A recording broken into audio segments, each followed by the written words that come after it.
माननीय न्यायाधीश, घटनास्थळी हर्षद शिवाय दुसरा कोणी नव्हतं. माझ्या सहकारी वकिलाकडे दुसरा कोणताही पुरावा नाहीये हे सिद्ध करण्यासाठी. मग तो दरवाजा आपोआप लागला होता? कदाचित वाऱ्याने बंद झाला असेल. हे काय आहे न्यायाधीश? माननीय न्यायाधीश, हर्षद खोटं बोलतोय. स्वतःला वाचवण्यासाठी खोटी कहाणी रचतोय. Objection sustain. माझा कोणालाही मारण्याचा हेतू नव्हता. मी फक्त स्वतःला वाचवत होतो.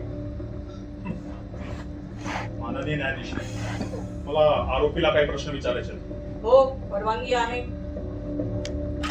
हर्षद, जर तू निर्दोष होतास तर पोलिसांना लगेच का नाही कळवलंस?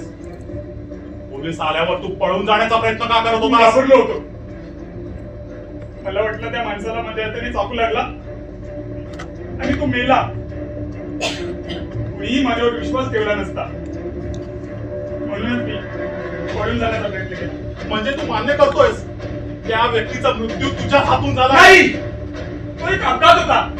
माझा उद्देश त्याला ठार मारण्याचा नव्हता.